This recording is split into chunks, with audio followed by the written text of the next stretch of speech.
Bom dia, boa tarde, boa noite, amigo torcedor e sócio do Clube de Regatas Vasco da Gama e Vasco da Gama SAF. Está cada vez mais difícil defender o Vasco da Gama. E não é porque a direção atual está fazendo coisas erradas. Muito pelo contrário. Passei décadas presenciando presidentes do clube tomando decisões monocráticas, muitas vezes por debaixo dos panos, e que só muito tempo depois vinham à tona. Decisões essas que acabavam iludindo o torcedor, mas cavando um fosso chamado déficit, que só fazia o clube afundar na lama do endividamento. Eles prometiam o que não podiam pagar, comprando jogadores que não cabiam no orçamento da instituição. Só que naquela época, e alguns clubes ainda usam esse truque, comprometiam as finanças da associação, deixando a conta para o próximo dirigente pagar. E se por acaso ele fosse reeleito, dava um jeito de endividar mais a agremiação, com empréstimos obtidos com autorização de seus conselhos, todos mantidos nos seus bolsinhos. Sem falar nos contratos de patrocínio nunca dados a conhecer pelos sócios, torcedores ou demais envolvidos com o esporte. Hoje as coisas são mais difíceis de esconder, mas há décadas o dinheiro era obscuramente tratado, para não dizer fique na sua porque aqui quem manda sou eu. E essa filosofia, acobertada pelos órgãos internos do clube, sob as ordens do chefe, era a lei emanada por quem parecia ser o dono da instituição, mas sempre se dizendo guardião dos interesses dela.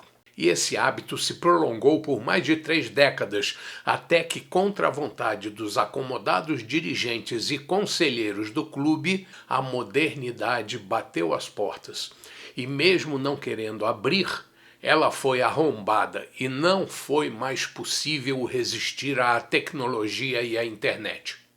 Com a situação financeira escapando pelos dedos dos tradicionais mandatários, a quebra do clube se tornou evidente e, sem crédito na praça, o clube foi obrigado a apelar para uma nova tábua de salvação, a recém-criada SAF, uma lei que dava aos clubes em situações precárias uma alternativa de redenção, desde que transformasse o futebol numa empresa sujeita às leis de mercado. E o Vasco se jogou nela. Tudo parecia normal com o investimento prometido pela empresa americana 777, que não vou falar, acabei falando o nome por medo de dar zica novamente, mas até que não. E descobrimos que espertalhões não são exclusividade do Brasil. Os americanos se quebraram e quebraram o Vasco. Solução foi o Pedrinho tomar a administração do futebol de volta e vivemos há mais de 2 anos tentando sobreviver enquanto um novo investidor não assume definitivamente o futebol vascaíno. E esse sofrimento serve para sermos mais seletivos na escolha do novo aplicador. Mas parece que ninguém deseja que o futebol volte a ser administrado pelo clube associativo, não é verdade? Pelo menos isso. E rogo para que essa via crucis, única e incomum, termine brevemente. A situação do Vasco é única em todo o futebol mundial. Não existe uma instituição, aliás 2, afinal o Vasco é associativo e empresa privada também, tão controlada, vigiada, fiscalizada e auditada no universo. Enquanto existe um regime composto por 3 poderes que deveriam ser transparentes, mas são obscuros, existem 2 CNPJ que cuidam de uma associação e de um time de futebol que são policiados e escancarados 24 horas por dia.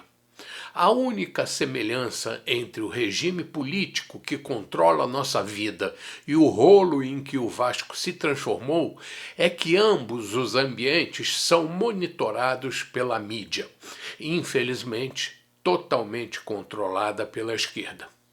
Por isso, tudo o que acontece com o Vasco é difundido pela mídia tradicional e inimiga, no bom sentido, é claro, de forma agressiva e sarcástica, com intenção de prejudicar o clube e evitar que nos reergamos e tornemo-nos novamente num competidor à altura de concorrer por títulos. Por enquanto estamos lutando, mas a expectativa, se o investidor que sonhamos assumir, é muito boa, e equacionadas as dívidas de forma legal e definitiva, voltaremos a rivalizar com os grandes do futebol brasileiro. E espero que a imprensa deixe de fazer o papel de traidor tentando defender o indefensável.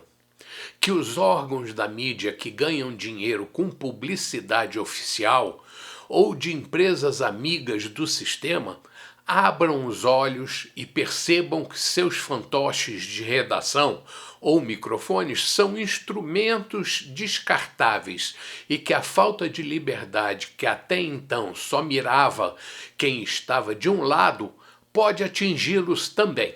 Por enquanto, o jornalista é um joguete na mão do sistema, autorizado a difundir apenas um lado da narrativa, mas quando perceberem que suas fontes de informação podem ser quebradas pela justiça, ignorando a proteção constitucional, talvez eles percebam que não terão mais notícias para investigar.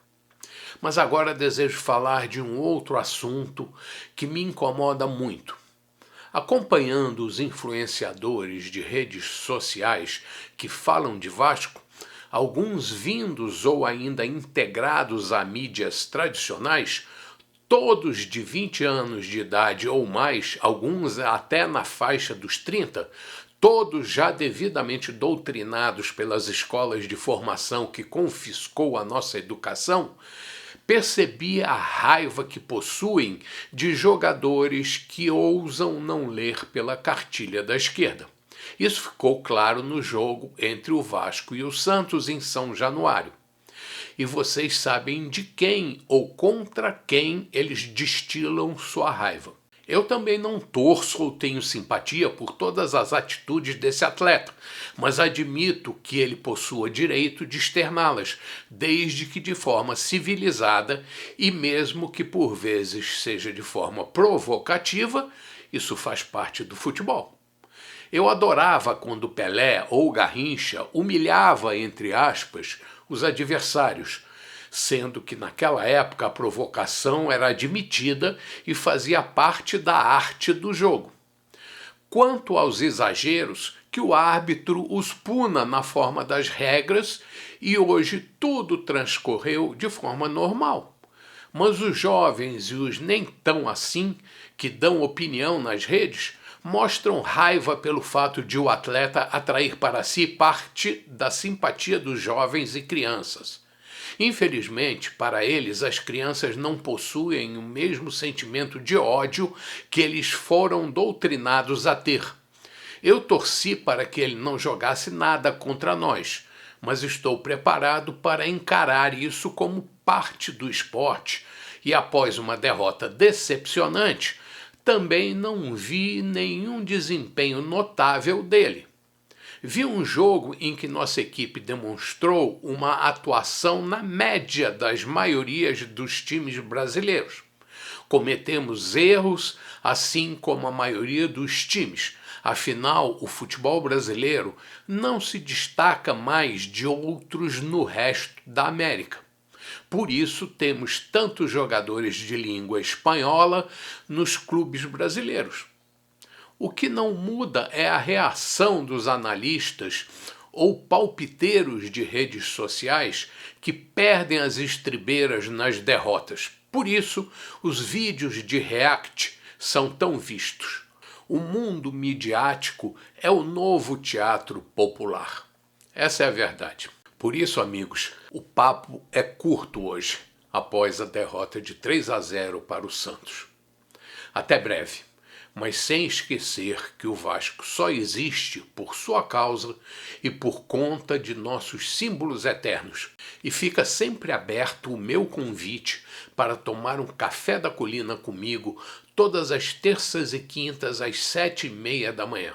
E aproveite para deixar o seu like, compartilhar e comentar para me ajudar a atingir mais pessoas.